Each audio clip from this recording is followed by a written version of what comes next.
الحمد لله نحمده ونستعينه ونستغفره ونعوذ بالله من شرور أنفسنا ومن سيئات أعمالنا من يهده الله فلا مضل له ومن يضلل فلا هادي له وأشهد أن لا إله إلا الله وحده لا شريك له وأشهد أن محمدًا عبده ورسوله أرسله بالهدى ودين الحق ليظهره على الدين كله ولو كره المشركون اللهم صل على محمد وعلى آل محمد كما صليت على إبراهيم وعلى آل إبراهيم إنك حميد مجيد اللهم بارك على محمد وعلى آل محمد كما باركت على إبراهيم وعلى آل إبراهيم في العالمين إنك حميد مجيد عباد الله اتقوا الله حق تقاته يا أيها الذين آمنوا اتقوا الله حق تقاته ولا تموتن إلا وأنتم مسلمون يا أيها الذين آمنوا اتقوا الله وقولوا قولا سديدا يصلح لكم أعمالكم ويغفر لكم ذنوبكم ومن يطع الله ورسوله فقد فاز فوزا عظيما يا أيها الناس اتقوا ربكم الذي خلقكم من نفس واحدة وخلق منها زوجها وبث منهما رجالا كثيرا ونساء واتقوا الله الذي تساءلون به والأرحام إن الله كان عليكم رقيبا أما بعد إن أصدق الحديث كتاب الله وخير الهدي هدي محمد صلى الله عليه وسلم وشر الأمور محدثاتها وكل محدثة بدعة وكل بدعة ضلالة وكل ضلالة في النار അല്ലാഹുവിൻ്റെ സത്യവിശ്വാസികളായ അടിമകൾ തഖ്വയുള്ളവരായി ജീവിക്കുകയും അതുവഴി ദുനിയാവിലും ആഖിറത്തിലും അല്ലാഹു പൊരുത്തപ്പെടുന്ന ജീവിതം സമ്പാദിക്കുകയും ചെയ്യണമെന്ന് ആദ്യമായി എന്നോടും തുടർന്ന് നിങ്ങൾ ഓരോരുത്തരോടും വസിയത്ത് ചെയ്യും. അല്ലാഹു സുബ്ഹാനഹു വ തആല ഈ ഭൂമിയിൽ മനുഷ്യരെ ഏൽപ്പിച്ചിരിക്കുന്നത് രണ്ട് കാര്യങ്ങളെയാണ്. ഒന്ന് അസ്ബാബുകളാണ്, മറ്റേത് അഅ്മാലുകളാണ്. അസ്ബാബുകൾ മനുഷ്യർക്ക് മൊത്തത്തിലാണ് അല്ലാഹു തആല ഏൽപ്പിച്ചത്. ആവശ്യങ്ങൾ പൂർത്തിയാക്കാനുള്ള നടപടിക്രമങ്ങൾ. രണ്ടാമത്തത് അഅ്മാലുകളാണ്. അഅ്മാലുകൾ അല്ലാഹു തആല ഹിദായത്ത് നൽകിയ, അല്ലാഹു തെരഞ്ഞെടുത്ത മുഅ്മിനീങ്ങൾക്ക് മാത്രം നൽകുന്നതാണ് അഅ്മാലുകൾ. എന്താണ് ഇവ രണ്ടും തമ്മിലുള്ള വ്യത്യാസം? അസ്ബാബുകളെ ആർക്കും ഉപയോഗിക്കാം. അതിൽ അല്ലാഹു തആല ഖൈർ വെച്ചിട്ടുണ്ടെങ്കിൽ ആ ഖൈർ അല്ലാഹു തആല എല്ലാവർക്കും ഒരുപോലെ വിതരണം ചെയ്യും. അധികാരം പോലെ, സമ്പത്ത് പോലെ, അതേപോലെ തന്നെ കൃഷി, അതുപോലെയുള്ള കാര്യങ്ങൾ പോലെ ഇവകളൊക്കെ അല്ലാഹു തആല ഭൂമിയിൽ മനുഷ്യരെ ഏൽപ്പിച്ചിരിക്കുന്ന അസ്ബാബുകളാണ്, ഉപകരണങ്ങളാണ്, വസ്തുക്കളാണ്, ജീവിതോപാധികളാണ്. അസ്ബാബുകൾക്ക് പ്രത്യേക യോഗ്യതയൊന്നും ഭൂമിയിൽ ഉണ്ടാക്കിയെടുക്കേണ്ടതില്ല. ഒരു മനുഷ്യനായാൽ മാത്രം മതി. യോഗ്യതയുള്ള മനുഷ്യൻ, ബുദ്ധിയും തൻ്റെടവും വിവേചന ശക്തിയുമുള്ള മനുഷ്യൻ. ആ മനുഷ്യൻ്റെ കയ്യിലാണ് അല്ലാഹു തആല ഇത് ഏൽപ്പിക്കുന്നത്. അധികാരവും പണവും, അൽമാലു വൽ മുൽക്ക്, അധികാരം, പണം, ഇവ രണ്ടും അസ്ബാബുകളുമായി ബന്ധപ്പെട്ടതാണ്. അധികാരത്തിലൂടെ അഅ്മാൽ ഉണ്ടാക്കിയെടുക്കാൻ പറ്റുകയില്ല. അധികാരം ഉപയോഗിച്ച് അഅ്മാൽ ഉണ്ടാക്കിയെടുക്കാൻ പറ്റുകയില്ല. പണം ഉപയോഗിച്ചിട്ടും അഅ്മാൽ ഉണ്ടാക്കിയെടുക്കാൻ പറ്റുകയില്ല. അഅ്മാലുകൾ ഉണ്ടാക്കിയെടുക്കുന്നതിന് അല്ലാഹു തആല ഒന്നാമതായി വെച്ചിരിക്കുന്ന വ്യവസ്ഥ ഹിദായത്തുള്ളവരായിരിക്കണം എന്നതാണ്. ഒരാൾക്ക് അള്ളാഹുവിനെ സ്വാധീനിക്കാൻ ഉപയോഗിക്കുന്ന അഅ്മാലുകൾക്ക് അല്ലാഹു തആല ശർത്താക്കി വെച്ചത് ഹിദായത്താണ്. ഹിദായത്തില്ലാത്ത ഒരാളിൽ നിന്ന് അഅ്മാലുകൾ സ്വീകരിക്കപ്പെടുകയില്ല. ഹിദായത്തിന്റെ നേരെ എതിര് ലലാലത്താണ്. എന്നുവെച്ചാൽ ലലാലത്തിലായിരിക്കുന്ന ഒരാൾക്ക് അഅ്മാലുകൾ ഉപകരിക്കുകയില്ല. അപ്പൊ ഹിദായത്തും ലലാലത്തും കൃത്യമായി നാം തിരിച്ചറിഞ്ഞിരിക്കണം. ഹിദായത്ത് കൊണ്ട് ഉദ്ദേശിക്കുന്നത് എന്താ? അല്ലാഹു തആല അവന്റെ സൃഷ്ടികളിൽ നിന്ന്, മനുഷ്യരായ സൃഷ്ടികളിൽ നിന്ന് തെരഞ്ഞെടുക്കപ്പെടുന്ന ഒരു ന്യൂനപക്ഷത്തിന് നൽകുന്ന ഔദ്യോഗിക ബഹുമതിയാണ് ഹിദായത്ത്. അല്ലാഹു തെരഞ്ഞെടുക്കണം, അല്ലാഹു തീരുമാനിക്കണം. അതെല്ലാവർക്കും ഇല്ല എന്നത് അല്ലാഹു തആല പറഞ്ഞിട്ടുണ്ട്. ഹിദായത്ത് എല്ലാവർക്കും ഞാൻ നൽകുന്ന വിഷയമില്ല. വലൗ ശിഇനാ ലആതൈനാ കുല്ല നഫ്സിൻ ഹുദാഹ. ഞാൻ ഉദ്ദേശിച്ചിരുന്നുവെങ്കിൽ എല്ലാ മനുഷ്യർക്കും ഹിദായത്ത് നൽകട്ടെയായിരുന്നു. പക്ഷെ അങ്ങനെ ഒരു തീരുമാനം എൻ്റെ ദർബാറിലില്ല. അല്ലാഹുവാണ് പറയുന്നത് സൂറത്തു സജദയിൽ, വലാകിൻ ഹഖൽ ഖൗലു മിന്നി. എൻ്റെ തീരുമാനം നേരത്തെ നടപ്പിലായി പോയിട്ടുണ്ട്. ഞാൻ തീരുമാനിച്ച് വെച്ചു കഴിഞ്ഞിട്ടുണ്ട്. എൻ്റെ തീരുമാനം ആ വിഷയത്തിൽ നടപ്പിലായി കഴിഞ്ഞു. എന്താണത്? ലഅംലഅന്ന ജഹന്നമ മിനൽ ജിന്നത്തി വന്നാസി അജ്മഈൻ. ജിന്നുവർഗത്തിൽ നിന്നും മനുഷ്യവർഗത്തിൽ നിന്നും മഹാഭൂരിപക്ഷത്തെ നരകത്തിൽ കത്തിക്കാനുള്ള വിറകാക്കുമെന്നത് തീരുമാനിച്ച വിഷയമാണ്. അതിനാണ് ഞാൻ അവരെ തീറ്റിപ്പോറ്റുന്നത്. നരകത്തിന്റെ വിറകെന്താണെന്ന് നാം കൃത്യമായിട്ട് മനസ്സിലാക്കിയിട്ടുണ്ട്. അതൊരു സാങ്കല്പിക വാചകമല്ല. മനുഷ്യനെ സൃഷ്ടിച്ച അല്ലാഹു, മനുഷ്യനെ തീറ്റിപ്പോറ്റുന്ന അല്ലാഹു, മനുഷ്യർക്ക് ആരോഗ്യവും പണവും അധികാരവും നൽകുന്ന അല്ലാഹു, ആകാശത്തിൽ നിന്ന് മഴയിറക്കി മനുഷ്യന്റെ ആവശ്യം തീർത്തു കൊടുക്കുന്ന അല്ലാഹു, ഭൂമിയെ വിരിപ്പാക്കി മനുഷ്യൻ സ്വസ്ഥത കൊടുക്കുന്ന അല്ലാഹു,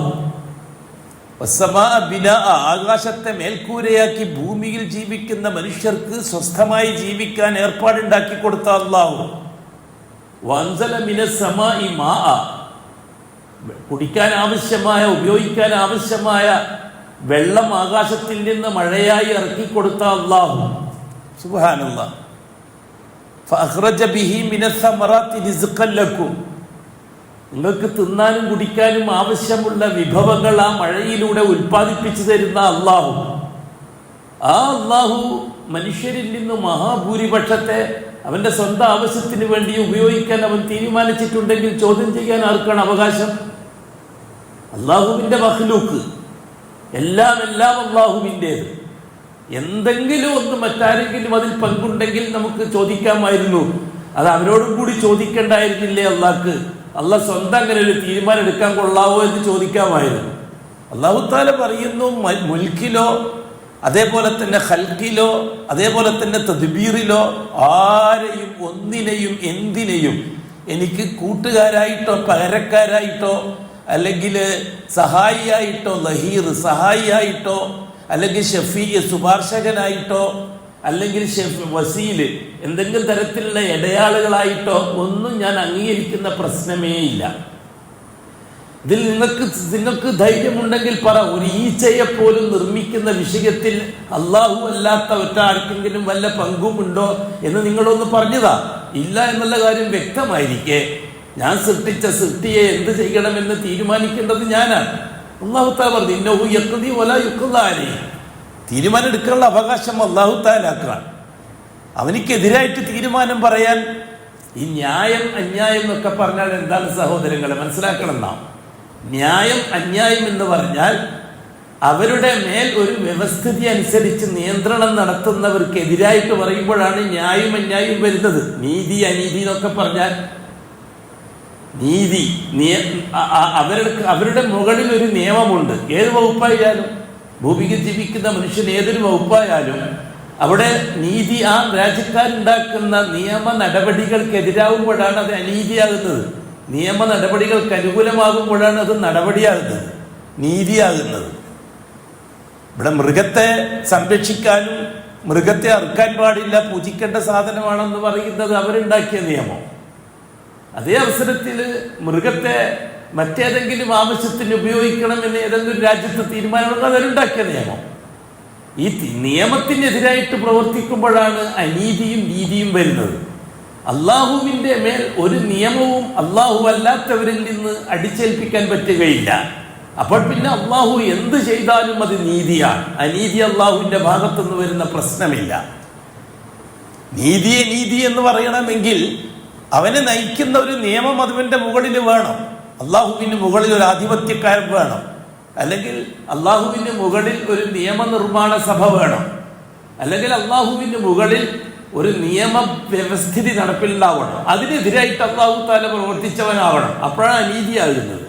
അതിനനുകൂലമായി താൻ ചെയ്യുമ്പോഴാണ് നീതിയാകുന്നത്. അള്ളാഹുവിൻ്റെ മേൽ അങ്ങനെ ഒരു ഭരണ വ്യവസ്ഥിതിയോ ഒരു നിയമനിർമ്മാണങ്ങളോ അല്ലെങ്കിൽ നിയമവ്യവസ്ഥിതിയോ അങ്ങനത്തെ ഒരു പരിപാടിയും അള്ളാഹുവിൻ്റെ മുകളിലില്ല. ലൈസ ഫൗഖഹു ശൈ ഹുവൽ അവ്വൽ വൽ ആഖിർ വൽ ളാഹിർ വൽ ബാത്തിൻ വഹു ബികുല്ലി ശൈഇൻ അലീം. ഹുവൽ അവ്വൽ, അല്ലാഹു തആല ആദ്യമേ ഉള്ളവനാണ്. ലാ ബിദായത ലഹു, അല്ലാഹു തആലക്ക് ഒരു തുടക്കമില്ല. ഹുവൽ ആഖിർ, അവൻ എന്നും ഉള്ളവനാണ്. ലാ നിഹായത ലഹു, അവനിക്കൊരു അറ്റമില്ല. ഹുവൽ ളാഹിർ, അവൻ ബാഹ്യമാണ്. ഫൗഖഹു ശൈ ലൈസ ഫൗഖഹു ശൈ, അവന്റെ മുകളിൽ ഒന്നില്ല. ബാത്തിൻ, അവൻ ബാത്തിനാണ്. അവന്റെ ദൂനിൽ, അവന്റെ താഴെ ഒന്നില്ല. അതെല്ലാം ഉപരിയിലാണ് അല്ലാഹു തആല. എല്ലാം ഉപരിയിലാണ് അല്ലാഹു തആല. തആല അല്ലാഹു റബ്ബുൽ ആലമീൻ. റബ്ബുൽ ആലമീനായ അല്ലാഹു ഏറ്റവും ഉന്നതിയിലാണ്. അപ്പം മനുഷ്യനെ എന്ത് ചെയ്യണം എന്ത് ചെയ്യണ്ട എന്ന് തീരുമാനിക്കാനുള്ള ഏകാധികാരം അല്ലാഹു തആലക്ക് മാത്രമാണ്. അതുകൊണ്ടാണല്ലോ അല്ലാഹു റബ്ബായത്. അല്ലെങ്കിൽ നമ്മൾ റുബൂബിയത്തിനെ നിഷേധിക്കേണ്ടി വരും. അത് അല്ലാഹു ചെയ്തത് ശരിയായില്ല, അത് അല്ലാഹു തആല ചെയ്തത് ശരിയായില്ല, അത് ചെയ്തത് ശരിയായി എന്ന് പറയുമ്പോൾ അതിന്റെ അർത്ഥം എന്താണ്? അള്ളാഹുവിന്റെ റുബൂബിയത്ത് അംഗീകരിക്കാൻ നമ്മൾ തയ്യാറല്ല. റുബൂബിയത്ത് അംഗീകരിക്കാത്ത കാലത്തോളം ആദർശം പറയുന്നതിൽ അർത്ഥമില്ല. അള്ളാഹുവിന്റെ റുബൂബിയത്ത്, ഖാലു റബ്ബുനല്ലാഹ്, എൻ്റെ റബ്ബ് അല്ലാഹു ആണെന്ന് പറയുന്നവനോടാണ് നമ്മൾ നിയമം സംസാരിക്കുന്നത്. ഒരു നിരീശ്വരവാദിയോടല്ല, ഒരു ഭൗതികവാദിയോടല്ല, ഒരു സയൻസുവാദിയോടല്ല നമ്മൾ സംസാരിക്കുന്നത്. പ്രവാചകന്മാർ സംസാരിക്കുന്നത് അല്ലാഹു സുബ്ഹാനഹു വ തആല പൂർണ്ണമായും ബുദ്ധിയും ചിന്തയും നൽകി അല്ലാഹു ആണ് റബ്ബ് എന്ന് അംഗീകരിക്കുന്ന ഒരു സമൂഹത്തോടാണ് പ്രവാചകന്മാർ സംസാരിക്കുന്നത്. നൂഹ് നബി അലൈഹി സ്വലാത്തു വസ്സലാം റസൂലായിട്ട് വന്നത് യുക്തിവാദികളെ നന്നാക്കാനാണോ? ഇബ്രാഹിം അലൈഹി സ്വലാത്തു വസ്സലാം അന്ന് ഇറാഖിൽ മെനക്കെട്ടത് നിരീശ്വരവാദികളെ നന്നാക്കാനാണോ? മൂസ അലൈഹി സ്വലാത്തു വസ്സലാം ഇസ്രായേലി സമൂഹത്തിൽ പരിശ്രമിച്ചത് ഭൗതികവാദികളെ നന്നാക്കാനാണോ? ഈ റസൂലുകൾ നൂഹ് നബി തൊട്ട് അഷ്റഫുൽ ഖൽഖ് വരെയുള്ള റസൂലുകൾ മുഴുവനും പ്രവർത്തിച്ചത് അള്ളാഹു ആണ് ഞങ്ങളെ റബ്ബ് എന്ന് വിശ്വസിക്കുന്നതിനോടൊപ്പം അള്ളാഹു അല്ലാത്ത മറ്റാരെയോ ഇടയിൽ നിർത്തുന്നവരെ നന്നാക്കാനാണ് പ്രവാചകന്മാർ വന്നത്. അതിൽ നിന്ന് അങ്ങോട്ടും ഇങ്ങോട്ടും മാറ്റേണ്ട ആവശ്യമില്ല. റിസാലത്തിന് സയൻസുമായിട്ട് ബന്ധിപ്പിച്ചിട്ട് സയൻസിനെ വിജയിപ്പിക്കാൻ ആരും മെനക്കെടണ്ട. എന്നിട്ട് റിസാലത്തിന് സ്ഥാപിക്കാൻ, കണ്ടില്ലേ സയൻസ് എങ്ങനെയാണ്, അപ്പർ റസൂൽ പറഞ്ഞത് അങ്ങനെയാണ്. ഇതൊരു തരം നിഷേധമാണ്, ഇൽഹാദാണ്, ഭൗതികവാദമാണത്. അതിൻ്റെ ഒന്നും ആവശ്യമില്ല. പരിശുദ്ധ ഖുർആൻ, തിരുസുന്ന, അതാണ് ഹിദായത്ത് നൽകപ്പെട്ടവർക്ക് അല്ലാഹു തആല നൽകിയിരിക്കുന്ന പ്രമാണം. ആ അല്ലാഹു പറയുകയാണ്, നരകത്തിൽ ഭൂരിപക്ഷത്തെയും ഞാൻ വിറകാക്കാനാണ് തീരുമാനിച്ചിരിക്കുന്ന, മനുഷ്യരിൽ ഭൂരിപക്ഷത്തെയും. അതിനാണ് ഞാൻ അവരെ തീറ്റിപ്പോറ്റുന്നത്. ചോദ്യം ചെയ്യാൻ അവർക്കാണ് അവകാശം. ഞാൻ അവർക്ക് ഹിദായത്ത് കൊടുക്കുന്നില്ല. അഷ്റഫുൽ ഖൽഖിന്റെ മൂത്താപ്പ അബൂ താലിബിനെ നരകത്തിന്റെ വിറകാക്കാനാണ് ഞാൻ ഉദ്ദേശിക്കുന്നത്. അല്ലാഹു തീരുമാനിച്ചാൽ മുഹമ്മദ് മുസ്തഫ തങ്ങൾക്ക് എന്തെങ്കിലും ചെയ്യാൻ പറ്റുമോ? കാര്യത്തിൽ ഇബ്രാഹിം നബിന്റെ ബാപ്പാനെ നരകത്തിൽ വിറകാക്കാനാണ് അല്ലാഹു തീരുമാനിച്ചാൽ ഇബ്രാഹിം നബിക്ക് അക്കാര്യത്തിൽ ഇടപെടാൻ പറ്റുമോ? നൂഹ് നബി അലൈഹി സ്വലാത്തു വസ്സലാമിന്റെ ഭാര്യനെ അതേപോലെ മോനെ നരകത്തിന്റെ വിറകാക്കാൻ അല്ലാഹു തആല ഉദ്ദേശിച്ച തീരുമാനം മാറ്റാൻ വേണ്ടി ലോകത്ത് അല്ലാഹുവിന്റെ കാര്യത്തിൽ ഇടപെടാൻ ലോകത്താരെക്കൊണ്ടൊന്നും പറ്റുമോ? നൂഹ് നബിക്ക് പറ്റുമോ? അല്ലാഹു സുബ്ഹാനഹു വ തആല ഹംസ റളിയല്ലാഹു തആല അൻഹുവിനെ യഹൂദി യുദ്ധക്കളത്തിൽ ക്രൂരമായി വധിച്ച വയസ്സിക്ക് മാപ്പ് കൊടുത്ത് ആ വയസ്സിനെ സ്വർഗത്തിന്റെ അവകാശിയാക്കാൻ അള്ളാഹ് തീരുമാനിച്ചാൽ പറ്റൂല എന്ന് പറയാൻ മുഹമ്മദ് നബിക്ക് പറ്റുമോ? മുഹമ്മദ് നബി പറഞ്ഞു നോക്കിയില്ലേ പറ്റൂല. ഹംസ റളിയല്ലാഹു തആല അൻഹുവിനെ ക്രൂരമായി വധിച്ച വയസ്സിക്ക് മാപ്പ് കൊടുക്കണ്ട, അവനെ ശപിക്കണം, അവനെ നശിപ്പിക്കണം എന്ന് പറഞ്ഞു നോക്കിയില്ലേ അള്ളാഹ് റസൂല്? അള്ളാഹ് കൂട്ടാക്കിയോ? അള്ളാഹ് കൊടുത്തില്ലേ? വളരെ കൃത്യമായിട്ട് മനസ്സിലാക്കണം. എന്നാ ഉഹദ് യുദ്ധത്തെ ഏകപക്ഷീയമായിട്ട് നയിച്ചത് അബൂ സുഫിയാനായിരുന്നില്ലേ? ആ അബൂ സുഫിയാന്റെ നേതൃത്വത്തിലല്ലേ ഉഹദ് യുദ്ധത്തിൽ 70ഓളം വരുന്ന സഹാബാക്കൾ ഷഹീദായത്? ആ അബൂ സുഫിയാന്റെ നേതൃത്വത്തിൽ അബൂ സുഫിയാൻ അല്ലേ ആ യുദ്ധക്കളത്തിൽ വെച്ച് സഹാബാക്കളെ ചിതറിപ്പിക്കാൻ വേണ്ടിയിട്ട് വിളിച്ചു പറഞ്ഞത് ഇന്നീ ഖത്തൽതു മുഹമ്മദ എന്ന്, ഞാൻ മുഹമ്മദിനെ കൊന്നു എന്ന്. സഹാബാക്കളെ ശിഥിലമാക്കി കളയാൻ വേണ്ടിയിട്ടുള്ള ഏർപ്പാടായിരുന്നില്ലേ അത്? ആ അബൂ സുഫിയാനെതിരായിട്ട് റസൂലുള്ളാഹി സ്വല്ലല്ലാഹു അലൈഹി വസല്ലം അള്ളാഹിനോട് പരാതി പറഞ്ഞില്ലേ? ഖുലൂത്തിലൂടെ നാസിരത്തിന്റെ ഖുലൂത്ത് കഴിഞ്ഞിട്ട് ആ അബൂ സുഫിയാനെതിരായിട്ട് പരാതി പറഞ്ഞില്ലേ? എന്താണ് അല്ലാഹു തആല സമയത്ത് റസൂലുള്ളാഹി തങ്ങളോട് പറഞ്ഞത്? ലൈസ ലക മിനൽ അംരി ഷൈ, അത്തരം കാര്യത്തിലൊന്നും ഇടപെടാൻ നിങ്ങൾക്ക് അധികാരമില്ല മുഹമ്മദ് നബി. നിങ്ങളെ ഏൽപ്പിച്ച ദൗത്യം മാത്രം നിങ്ങൾ നിർവഹിച്ചോളൂ. ആരെ ഹിദായത്തിലാക്കണം, ആരെ ലലാലത്തിലാക്കണം, ആരെ സ്വർഗത്തിലാക്കണം, ആരെ നരകത്തിലാക്കണം, അത് ഞാൻ തീരുമാനിക്കേണ്ട വിഷയമാണ്, അതൊന്നും നിങ്ങൾ ഇടപെടണ്ട എന്നല്ലേ റസൂലുള്ളാഹി തങ്ങളോട് അല്ലാഹു തആല പറഞ്ഞത്? വളരെ ഗൗരവമുള്ള വിഷയമല്ലേ കൂട്ടുകാരെ ഇത്? പിന്നെ ഈ ദുനിയാവിൽ കുറേ ആളെ സ്വർഗത്തിലേക്കാക്കാനും കുറേ ആളെ നരകത്തിലേക്കാക്കാനും നമ്മൾ തീരുമാനിച്ച സംഗതി നടക്കുമോ? നമുക്ക് വിഷയങ്ങൾ സംസാരിക്കാനേ പറ്റുള്ളൂ. ഒന്നാമത്തെ വിഷയം ഹിദായത്താണ്. അല്ലാഹു സുബ്ഹാനഹു വ തആല അവൻ തീറ്റിപ്പോറ്റുന്ന അടിമകളിൽ നിന്നൊരു ന്യൂനപക്ഷത്തെ സെലക്ട് ചെയ്ത് അല്ലാഹു തആല അവരെ ഏറ്റെടുക്കാൻ ഉദ്ദേശിക്കുന്നു. അല്ലാഹു ഏറ്റെടുക്കാൻ ഉദ്ദേശിക്കുന്ന ന്യൂനപക്ഷത്തിന് നൽകുന്ന മിനിമം, അതിന്റെ തുടക്കം, അതിന്റെ സ്റ്റാർട്ടിംഗ് യോഗ്യത ഹിദായത്താണ്. എന്താണ് ഹിദായത്ത്? അവൻ ആരെന്ത് ശ്രമിച്ചാലും അവന്റെ മനസ്സിൽ അല്ലാഹു അല്ലാത്ത ഒന്നും കടന്നു വരികയില്ല. ഒരു വലിയോ, ഒരു ഷെയ്ഖോ, ഒരു നബിയോ, ഒരു റസൂലോ, ഒരു ജിന്നോ, ഒരു മലക്കോ, ഒരു ബാവയോ ബീവിയോ, അല്ലെങ്കിൽ ഒരു ദേവനോ ദേവിയോ, അല്ലെങ്കിൽ ഒരു ഭഗവാനോ ഭഗവതിയോ, അല്ലെങ്കിൽ ദീനാറോ ദിർഹമോ, ഇതൊന്നും അവന്റെ മനസ്സിലേക്ക് കടന്നു വരികയില്ല. ഒരാൾക്ക് അല്ലാഹു തആല ഹിദായത്ത് നൽകിയ. അപ്പൊ ഹിദായത്ത് കിട്ടുക എന്ന് പറഞ്ഞാൽ എന്താ? ദൈനംദിന ജീവിതത്തിൽ എന്ത് പ്രശ്നങ്ങൾ ഉണ്ടാകുമ്പോഴും അള്ളാഹുവിനെ മാത്രം ആശ്രയിക്കുകയും അള്ളാഹു അല്ലാത്തവരെ ഒരു കാരണവശാലും ഏകപക്ഷീയമായി ആശ്രയിക്കാതിരിക്കുകയും ചെയ്യുന്ന ഒരു മനസ്സ് ആർക്കുണ്ടോ അവൻ ഹിദായത്തിലാണ്. അത് ഏതെങ്കിലും ലാബിൽ കൊണ്ടുപോയിട്ട് ടെസ്റ്റ് ചെയ്യാനൊന്നും പറ്റൂല. ഒരാൾ ഹിദായത്ത് കിട്ടിയ ആളാണോ അല്ലയോ എന്ന് ലാബിൽ കൊണ്ടുപോയി ചെക്ക് ചെയ്യാനും പറ്റൂല. സ്കാനിങ് മെഷീനെ കൊണ്ടൊന്നും നടക്കുന്ന കാര്യമല്ല അത് ഓരോരുത്തരും തീരുമാനിക്കണം. ഈ ഇരിക്കുന്ന ഞാൻ തീരുമാനിക്കണം, ഈ ഇരിക്കുന്ന നിങ്ങൾ ഓരോരുത്തരും തീരുമാനിക്കണം. ലോകത്ത് നമ്മുടെ ശബ്ദം കേൾക്കുന്ന ആരായാലും അവർ സ്വയം തീരുമാനിക്കണം, എൻ്റെ അവസ്ഥ എന്താണ്. എനിക്ക് എന്തെങ്കിലും പ്രശ്നങ്ങൾ വരുമ്പോൾ എനിക്ക് ഏതെങ്കിലും തങ്ങളെയാണോ ഓർമ്മ വരുന്നത്, അല്ലെങ്കിൽ ഏതെങ്കിലും ഷെയ്ഖിനെയാണോ ഓർമ്മ വരുന്നത്, അല്ലെങ്കിൽ ഏതെങ്കിലും ഒരു വലിയനെയോ ജാറത്തെയാണോ ഓർമ്മ വരുന്നത്, അല്ലെങ്കിൽ ഏതെങ്കിലും ജീവിച്ചിരിക്കുന്ന ഉസ്താദിനെയാണോ എനിക്ക് ഓർമ്മ വരുന്നത്, അല്ലെങ്കിൽ ഏതെങ്കിലും ഒരു ബീവിയെയോ ബാവയോ ആണോ എനിക്ക് ഓർമ്മ വരുന്നത്, അല്ലെങ്കിൽ എൻ്റെ ബാങ്ക് ബാലൻസ് ആണോ എനിക്ക് ഓർമ്മ വരുന്നത്, അതോ ദീനാറോ ദിർഹമോ ആണോ എനിക്ക് ഓർമ്മ വരുന്നത്? എന്തെങ്കിലും ഒരു പ്രശ്നം വരുമ്പോൾ പെട്ടെന്ന് എൻ്റെ മനസ്സിലേക്ക് കടന്നു വരുന്നത് എങ്കിൽ നീ ലലാലത്തിലാണ്. നീ എത്ര നല്ല നിസ്കാരക്കാരനായിരുന്നാലും ശരി, നീ എത്ര നല്ല നോമ്പുകാരനും സക്കാത്തുകാരനായാലും ശരി, നീ എത്ര അജ്ജീതവനായാലും ശരി, നീ എത്ര മിസ്കിൻകാരി എത്തിങ്കാരി നടത്തുന്നവനായാലും ശരി, നീ ലലാലത്തിലാണ്, ലലാലത്ത് നരകത്തിലാണ്. ഫകുല്ല ലലാലത്തിൻ ഫിന്നാർ. അതേ സന്ദർഭത്തിൽ നിന്റെ മനസ്സിൽ എനിക്കെൻ്റെ അള്ളാഹു ഉണ്ട്, ഞാൻ അള്ളാഹുവിനെ റബ്ബായി അംഗീകരിച്ചവനാണ്. ഖാലു റബ്ബുനല്ലാഹ് സുമ്മ ഇസ്തഖാമു. അതിന് കോട്ടം തട്ടുന്ന എന്തെങ്കിലും സംഭവിക്കുമ്പോൾ ഞാൻ ഉടൻ തന്നെ പാശ്ചാത്തപിക്കുകയും അള്ളാഹുവിലേക്ക് മടങ്ങുകയും ചെയ്യുന്നവനാണ് ഞാൻ എന്ന് എനിക്ക് തോന്നണം. നിങ്ങൾക്ക് ഓരോരുത്തർക്കും തോന്നണം. നിങ്ങളെപ്പറ്റി എനിക്ക് വിധി കൽപ്പിക്കാൻ പറ്റില്ല. നിങ്ങളുടെ മനസ്സ് നിങ്ങളതാണ്, എൻ്റെ മനസ്സ് എൻ്റെതാണ്. എനിക്ക് തോന്നുന്നുണ്ടോ, നിങ്ങൾക്ക് തോന്നുന്നുണ്ടോ? എങ്കിൽ വല്ലാഹി നമ്മൾ ഹിദായത്തിലാണ്, വല്ലാഹി ഹിദായത്തിലാണ്. ചിലപ്പോഴൊക്കെ അഅമാലി കാര്യത്തിൽ ചിലപ്പോഴൊക്കെ ന്യൂനതകൾ വന്നെന്ന് വരാം. അഅമാലുകൾ മീൻസ് ഏറ്റവും നല്ല ബില്ലഅമൽ നിസ്കാരമാണ്, നോമ്പാണ്, സക്കാത്താണ്, ഹജ്ജാണ്. പാപങ്ങൾ, കണ്ണുകൊണ്ട് ചെയ്യുന്ന പാപങ്ങൾ, ഗുഹ്യഭാഗങ്ങളെ കൊണ്ട് ചെയ്യുന്ന പാപങ്ങൾ, ചെവി കൊണ്ട് ചെയ്യുന്ന പാപങ്ങൾ, ഇതൊക്കെ മനുഷ്യൻ എന്ന നിലയ്ക്ക് സംഭവിച്ചെന്ന് വരാം. അത് ഹിദായത്തിനെതിരല്ല, ഇസ്തിഖാമത്തിനെതിരാണത്. അത് ഇസ്തിഖാമത്ത്, അത് നിലനിന്നു പോയാൽ ഇസ്തിഖാമത്തിനെ ബാധിക്കും. ഇസ്തിഖാമത്ത് മീൻസ് ഈ ഹിദായത്ത് മരിക്കുന്നത് വരെ ലൈവായി നിൽക്കുന്നതിനാണ് ഇസ്തിഖാമത്ത് എന്ന് പറയുന്നത്. ഹിദായത്ത് അള്ളാഹുവിൽ നിന്ന് ഓശാരമായി കിട്ടേണ്ടതാണ്. കിട്ടിക്കഴിഞ്ഞാൽ അത് മരിക്കുന്നത് വരെ ലൈവാക്കി നിർത്തേണ്ടത് നമ്മുടെ ഉത്തരവാദിത്തമാണ്. നമ്മുടെ ഉത്തരവാദിത്വം. അതിനാണ് അമാലുകളെ വെച്ചിരിക്കുന്നത്. അല്ലാഹു തആല അമാലുകളെ വെച്ചിരിക്കുന്നത് ഇസ്തിഖാമത്തിന് വേണ്ടിയിട്ടാണ്, ഹിദായത്തിന് വേണ്ടിയിട്ടല്ല. ഹിദായത്ത് ഓൾറെഡി അല്ലാഹു തആല പാസ്സാക്കി കഴിഞ്ഞാൽ പിന്നെ കിട്ടേണ്ടതാണ് അമാലിലേക്കുള്ള. അതുകൊണ്ടാണ് ലാ ഇലാഹ ഇല്ലല്ലാഹുള്ള ഷഹാദ അടിസ്ഥാനവും മുഹമ്മദുർ റസൂലുള്ളാഹിക്കുള്ള ഷഹാദ അനുബന്ധവുമായത്.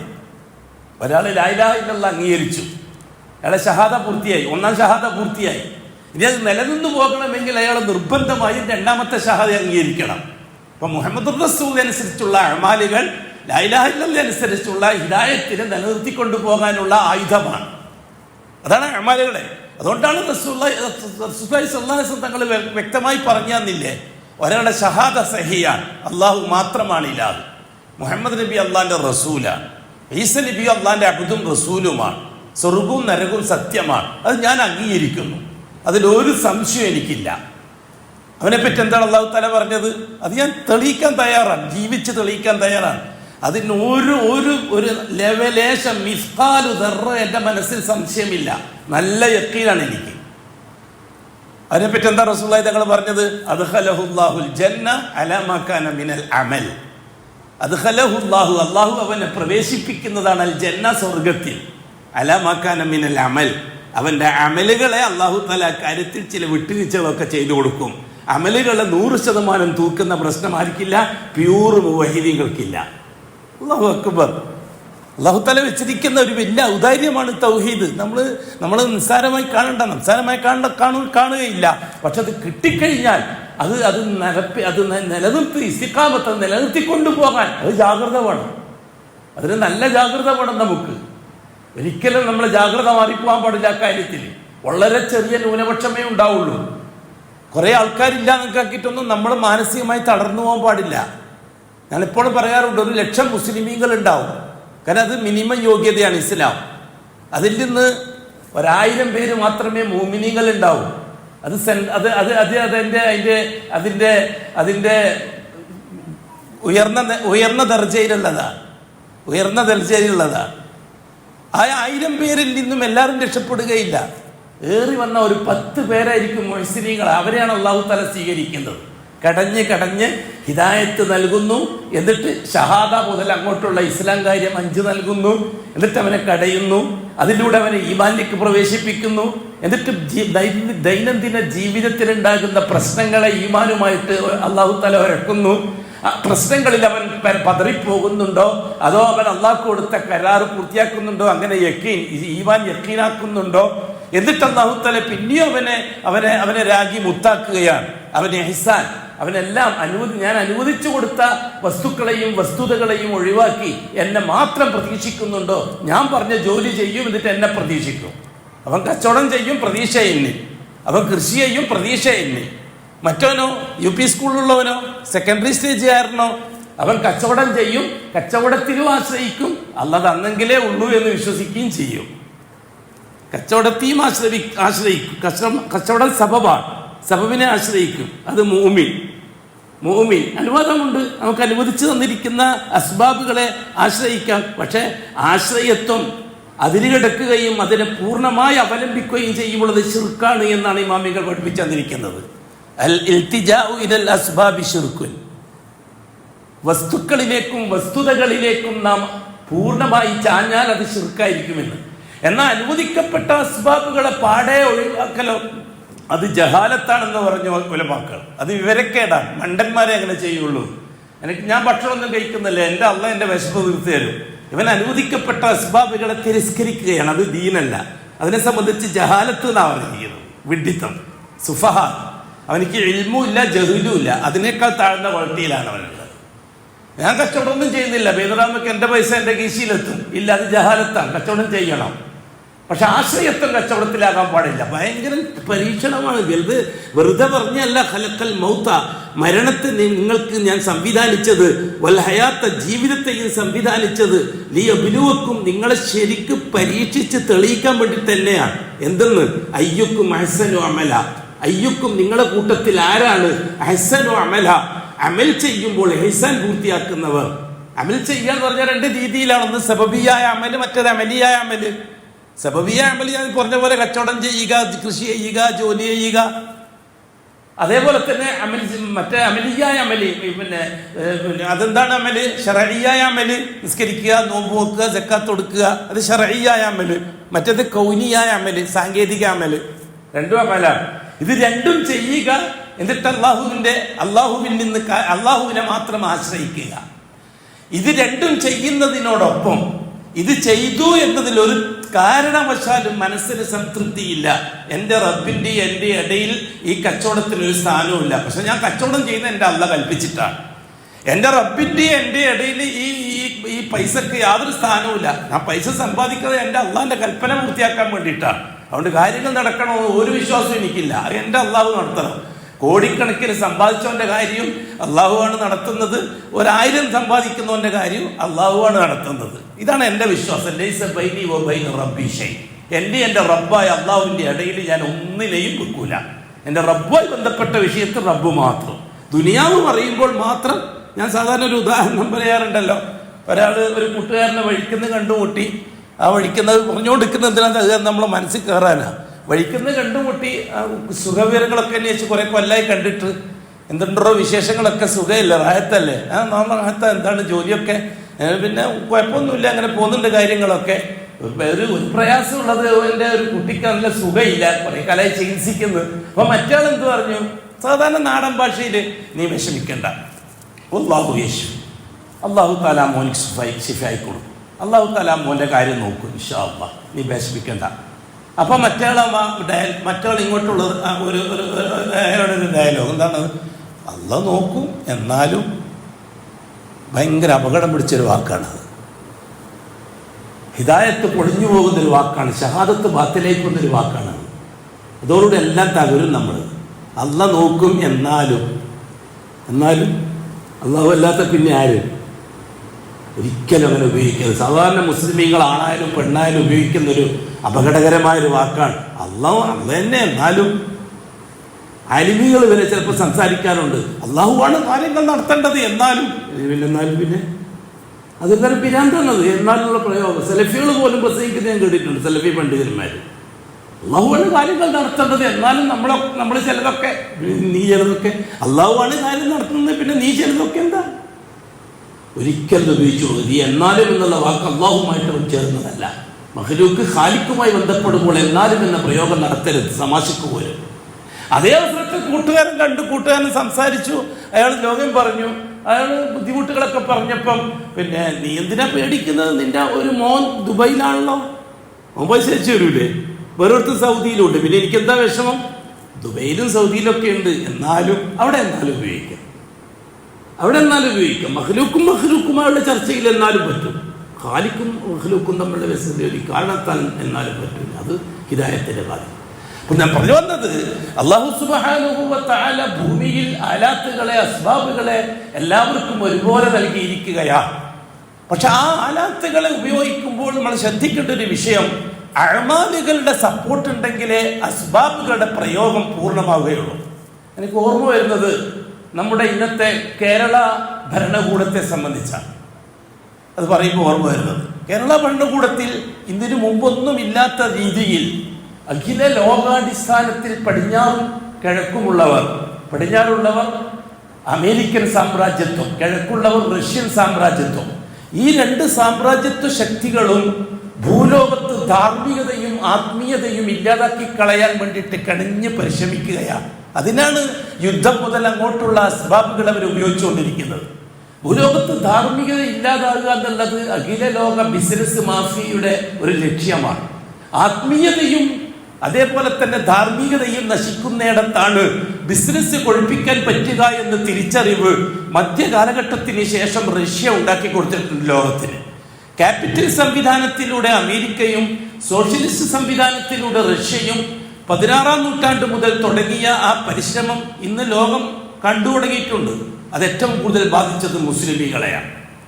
കാരണം ഇസ്ലാമാണ് ഏറ്റവും കൂടുതൽ ധാർമ്മിക ലോകത്തോട് പ്രസംഗിക്കുന്ന ദീൻ, ആത്മീയത ലോകത്തിൽ ഉണ്ടാക്കിയെടുക്കുന്ന ദീൻ. ഇന്നലെ വരെ ചെയിൻ സ്മോക്കറായിട്ട് നടന്ന ഒരു ദിവസം 10 പേക്ക് 20 പേക്ക് സിഗരറ്റ് വേണം. അങ്ങനെയുള്ള ഒരുത്തൻ അള്ളാഹുവിന്റെ ദീനുമായിട്ട് ബന്ധപ്പെട്ടു, അവരൊന്നിച്ചു കൂടി, അവരെ തഅലീമിലും അവരുടെ, ഇപ്പൊ ഉദാഹരണത്തിന് തബ്ലീഗുകാരെ പോലെ അസ്ബാബുകളിൽ നിന്ന് മാറ്റിമറിക്കാൻ തബ്ലീഗിന്റെ പരിശ്രമത്തിന് ഒരുപാട് പങ്കുണ്ട്. പക്ഷെ അത് ആഖിറത്തിലേക്ക് ഉപകരിക്കണമെങ്കിൽ അവിടെ അഖീദ പരിശോധിക്കേണ്ടിയുണ്ട്. ഏതൊരു അമലും ആഖിറത്തിൽ ഉപകരിക്കണമെങ്കിൽ അഖീദ പരിശോധിക്കണം.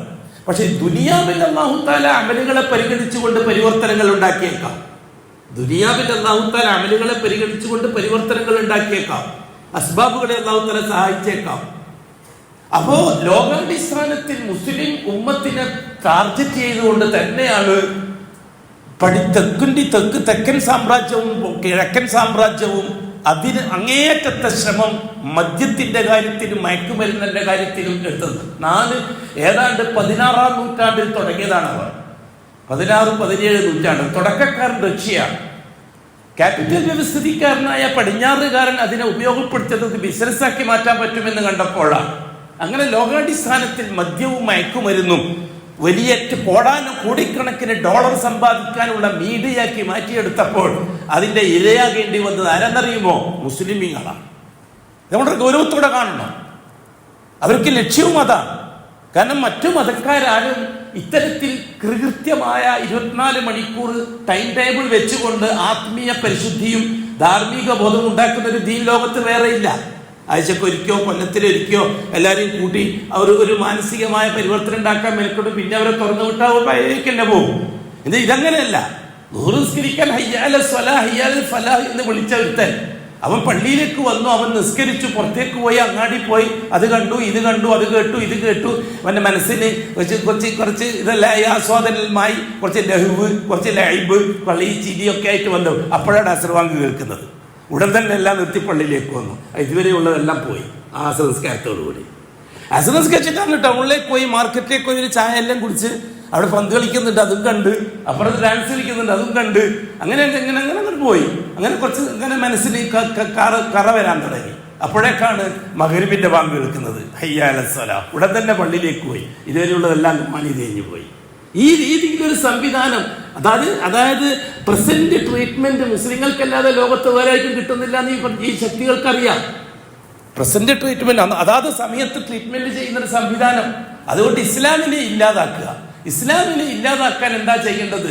വളർന്നു വരുന്ന തലമുറയുടെ ആത്മീയ ബോധത്തെ നശിപ്പിച്ച് കളയുക, വളർന്നു വരുന്ന തലമുറയുടെ ധാർമ്മിക ബോധത്തെ നശിപ്പിച്ച് കളയുക. അതിന് ഏറ്റവും നല്ല ആയുധം മയക്കുമരുന്നാണ്, മദ്യമാണ്. കൃത്യമല്ലേ കാര്യം? എവിടെയാണ് ഇപ്പോൾ എത്തിപ്പെട്ടിരിക്കുന്നത്? ഇവിടെയാണ് നമ്മുടെ ഭരണകൂടം ഒരു ധാർമ്മിക ജിഹാദിന് വേണ്ടി ഒരുങ്ങിയിരിക്കുന്നത്. ജിഹാദ് എന്ന് പറഞ്ഞപ്പോൾ പിന്നെ അവിടുത്തെ ആഭ്യന്തരമന്ത്രി ജിഹാദിന്റെ ആളാണെന്ന് ആരൊക്കെ പറഞ്ഞു വെക്കുമെന്ന് എനിക്കറിയില്ല. അതൊരു ജിഹാദാണ്. ഇവിടുത്തെ ധാർമ്മിക ചുരിക്കെതിരിലും ആത്മീയ നാശത്തിനെതിരിലുള്ള ഒരു ജിഹാദാണ്. അസ്ബാബുകളെ ഉപയോഗിച്ചുകൊണ്ട് അതിനെ തകർക്കുക എന്നത് നമ്മുടെ ഭരണകൂടം ചെയ്യുന്ന ആ ഓപ്പറേഷൻ തൂഫാൻ ഉപയോഗിച്ച പദം തന്നെ നല്ല പ്രയമാണ്. കാരണം അധാർമികതയുടെ നശിപ്പിക്കാൻ അല്ലാഹു തആല ഉപയോഗിച്ചത് തൂഫാനെയാണ്.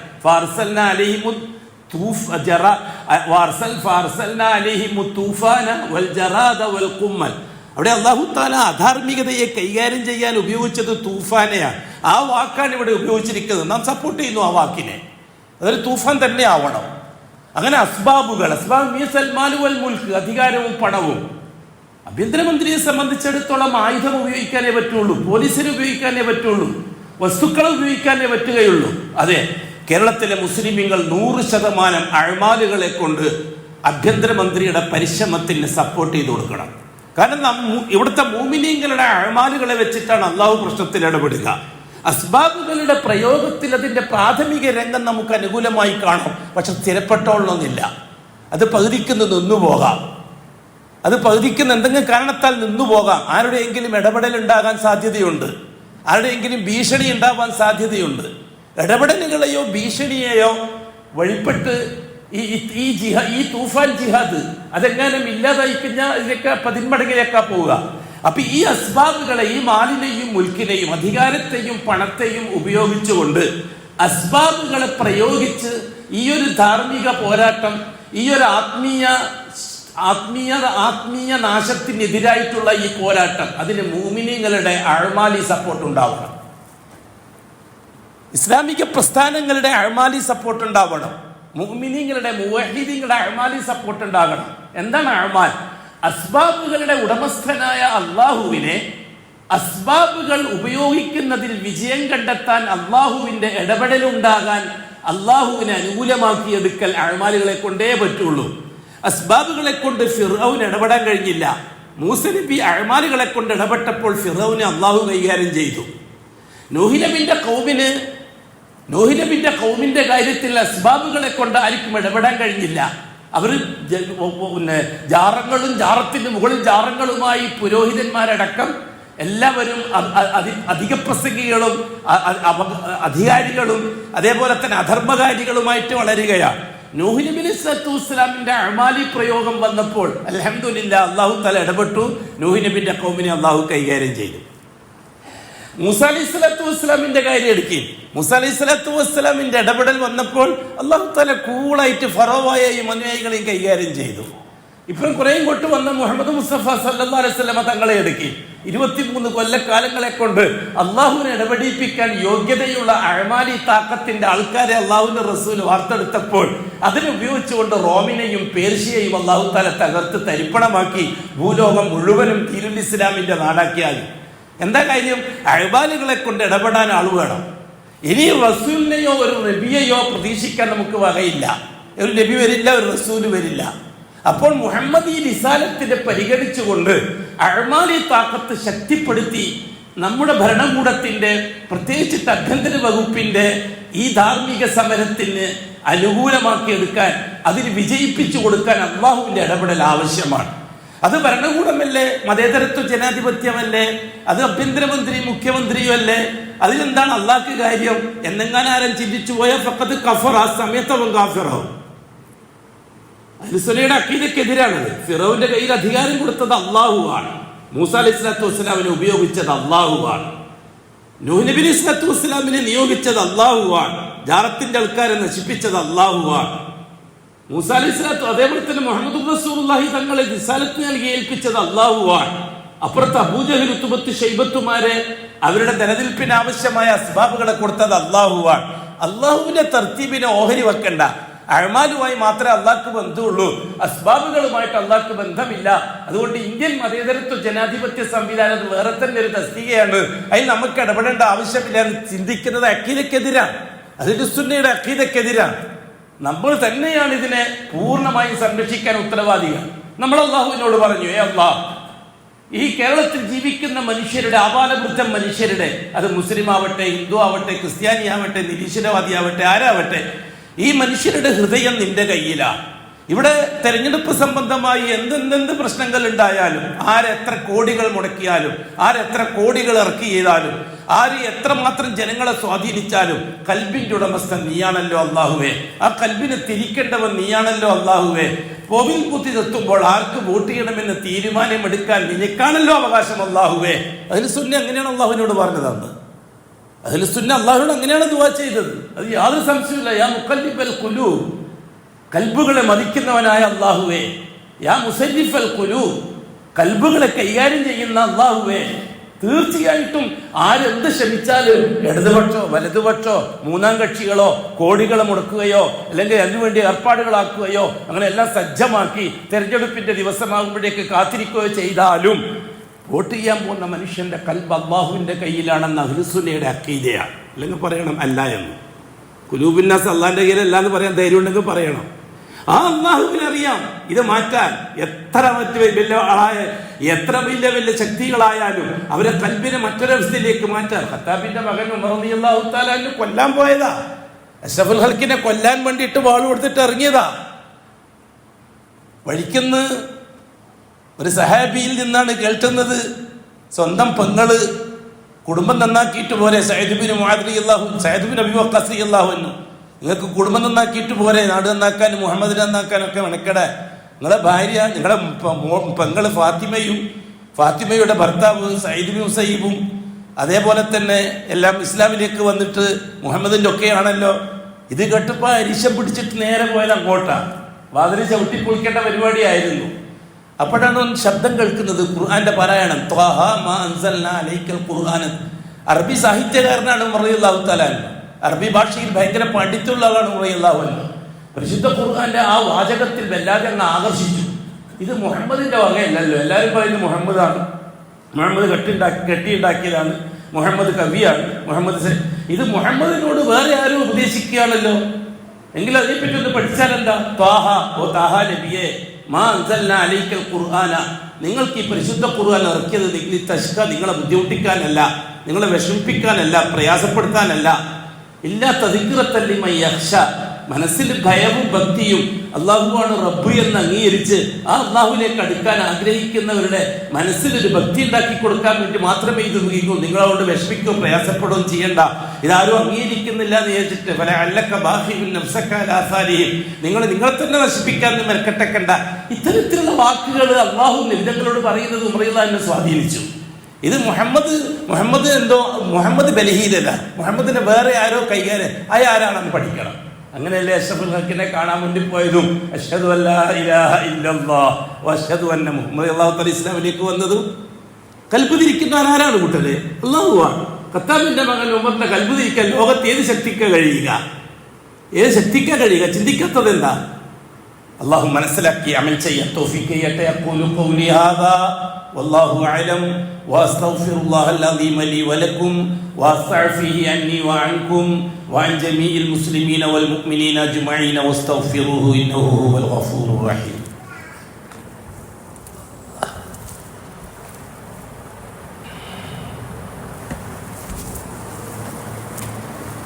അൽഹംദുലില്ലാഹി റബ്ബിൽ ആലമീൻ വസ്സലാത്തു വസ്സലാമു അലാ അഷ്റഫിൽ മഖ്ലൂഖീൻ മുഹമ്മദിൻ വആലിഹി വസഹ്ബിഹി അജ്മഈൻ. ഇബാദല്ലാഹ് ഇത്തഖുല്ലാഹ ഹഖ്ക തുഖാതിഹി വലാ തമൂതുന്ന ഇല്ലാ വഅൻതും മുസ്ലിമൂൻ. അതുകൊണ്ട് തന്നെ ഈ പരിശ്രമം വിജയിക്കണം, ഗവൺമെന്റിന്റെ ഈ പരിശ്രമം വിജയിക്കണം. അതിനുവേണ്ടി നാം അല്ലാഹുവിനോട് നിരന്തരം ഇസ്തിഗ്ഫാർ ചെയ്ത് ദുആ ചെയ്യണം. കാരണം കാസർഗോഡ് മുതൽ തിരുവനന്തപുരം വരെ ഭയങ്കരമായ അപകടത്തിലാണ്. പ്രത്യേകിച്ചിട്ട് കാസർഗോഡ് ജില്ല, മലപ്പുറം ജില്ല, ഈ രണ്ട് ജില്ലകൾ ടാർഗറ്റ് ചെയ്തുകൊണ്ട് ആരോ പരിശ്രമിക്കുന്നത് പോലെയുണ്ട്. വളരെ ഗൗരവത്തിൽ കാണണം. ഉമ്മമാര് വലിയ പ്രയാസത്തിലാണ്, ബാപ്പന്മാര് പ്രയാസത്തിലാണ്, കുട്ടികളെ വീട്ടിന് പുറത്തിറക്കാൻ പറ്റാത്തൊരവസ്ഥയിലാണ്. LP സ്കൂൾ, UP സ്കൂൾ പഠിക്കുന്ന കുട്ടികൾ പോലും അതിൻ്റെ അടിമകളാണ്. ഇത് വലിയ അപകടമാണ്. ഇതിനെതിരായിട്ടുള്ള ഈ പോരാട്ടം, ആ പോരാട്ടം ജയിച്ചേ പറ്റൂ. പക്ഷെ അസ്ബാബുകളെ കൊണ്ടും അതേപോലെ തന്നെ അധികാരം കൊണ്ടും പണം കൊണ്ടും മാത്രം അത് ജയിക്കൂല, തുടങ്ങാനേ പറ്റുള്ളൂ. അതിന് പൂർണ്ണമായും വിജയിപ്പിക്കേണ്ടത് അള്ളാഹുവാണ്. എന്നിട്ട് അള്ളാഹു താല ഈ കാര്യത്തിൽ ഇടപെടണം. എന്നിട്ട് അള്ളാഹു താല അതിൻ്റെ തീരുമാനം ഉണ്ടാക്കണം. നമ്മുടെ കേരളത്തിലെ പ്രത്യേകിച്ച് മുസ്ലിമീങ്ങൾ, മൊത്തത്തിൽ പൊതുജനങ്ങൾ, ഏത് മതക്കാരായാലും എല്ലാവരും പ്രയാസത്തിലാണ് ഈ വിഷയത്തിൽ. എല്ലാവരും അങ്ങേയറ്റം പെൺകുട്ടികളുടെ കാര്യത്തിൽ പോലും, അതായത് 10ഉം 25ഉം വയസ്സ് പ്രായമുള്ള മുസ്ലിം പെൺകുട്ടികളാണ് കോടിക്കണക്കിന് രൂപ വില വരുന്ന മയക്കുമരുന്ന് മാഫിയക്ക് അടിമയായി പിടിക്കപ്പെട്ട് ജയിലുകളിൽ കഴിഞ്ഞുകൂടുന്നത്. ഇത് മതസംഘടനകൾ ഇത് ഒരു വലിയ മുഖവിലക്കെടുക്കണം. പ്രസ്ഥാനങ്ങൾ ഇത് വലിയ മുഖവിലക്കെടുക്കണം. മതസംഘടനകളും പ്രസ്ഥാനങ്ങളും ഒരു ധാർമ്മിക ജിഹാദ് എന്നുള്ള നിലയ്ക്ക് ഐക്യത്തോടുകൂടി കേരളത്തിൽ ഒരു സംഘം വേണം. എന്നിട്ട് ഗവൺമെന്റിന് ഫുൾ സപ്പോർട്ട് ചെയ്തുകൊണ്ട് ആത്മീയ രംഗത്തും ധാർമ്മിക രംഗത്തും ചെയ്യാവുന്ന ആയുധം നമ്മൾ ഉപയോഗിക്കണം. മാ ഖാലല്ലാഹു വമാ ഖാല റസൂലുള്ളാഹി വആസാറു സഹാബ, അള്ളാഹു പറഞ്ഞത്, അള്ളാന്റെ റസൂല് പറഞ്ഞത്, സഹാബാക്കളുടെ ചരിത്രം, ഇത് വെച്ചുകൊണ്ട് സമൂഹത്തിന്റെ മുമ്പിൽ ഈ ഒരു ദൗത്യം മുസ്ലിമീങ്ങൾക്ക് മാത്രമുള്ളതല്ല, ഇവിടുത്തെ മാലോകർക്ക് മൊത്തത്തിലുള്ളതാണ്. അതിൽ മുസ്ലിമീങ്ങളായ നമുക്കുള്ള പങ്കാണ് ഏറ്റവും വലിയ പങ്ക്. മറ്റു മതക്കാരേക്കാൾ ഏറ്റവും വലിയ പങ്ക് മുസ്ലിമീങ്ങൾക്കാണ്. കാരണം മുസ്ലിമീങ്ങളാണ് 24 മണിക്കൂറിൽ ഭൂരിപക്ഷ സമയവും മനുഷ്യന്റെ മനസ്സിനെ കൺട്രോൾ ചെയ്യുന്ന അമാലുകളുമായിട്ട് മുന്നോട്ട് പോകുന്നത്. മറ്റു മതക്കാർക്ക് അത് കഴിയില്ല, അവർക്ക് അങ്ങനെ സംവിധാനമില്ല. അതുകൊണ്ട് തന്നെ മുസ്ലിമീങ്ങൾ ഇക്കാര്യത്തിൽ ജാഗ്രത പാലിക്കണം. ഞാൻ പറഞ്ഞു വന്നത്, ഹിദായത്ത് നിലനിർത്തിക്കൊണ്ടു പോകേണ്ടത് അമാലുകളെ കൊണ്ടാണ്. തീർച്ചയായിട്ടും ലലാലത്ത് അഅ്മാലുകൾ ഇല്ലാതാകുമ്പോഴാണ്. അഅ്മാലുകളെ അടിസ്ഥാനം തൗഹീദാണ്, ഷഹാദത്താണ്. അല്ലാഹു തആല തന്നെയാണ് ആ ഷഹാദ പ്രഖ്യാപിച്ചത്. ഷഹിദല്ലാഹു അന്നഹു ലാ ഇലാഹ ഇല്ലാഹു. നമ്മൾ ഈ ഷഹാദ പറയുമ്പോൾ നമ്മൾക്ക് ഒരു പക്ഷേ ഒരു പഴങ്കഥ പോലെ തോന്നും. ആരാണ് ആദ്യത്തെ ഷാഹിദ്? ആദ്യം അഷ്ഹദു പറഞ്ഞത് ആരാണ്? അല്ലാഹുവാണ്. ഷഹിദല്ലാഹ്, അല്ലാഹ് ഷഹാദത്ത് പറഞ്ഞു.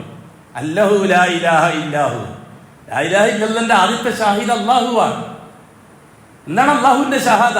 നിങ്ങൾക്ക് ഞാൻ ഉറപ്പ് തരുന്നു, എന്നെ മാത്രം പരിഗണിക്കുന്നവനെ ഞാൻ കൈവിടുകയില്ല, ഞാൻ അത് ഉറപ്പ് തരുന്നു. അതാണ് ഷഹിദല്ലാഹ് അന്നഹു ലാ ഇലാഹ ഇല്ലാഹു വഉലുൽ ഇൽമി ഖായിമൻ ബിൽ ഖിസ്ത്.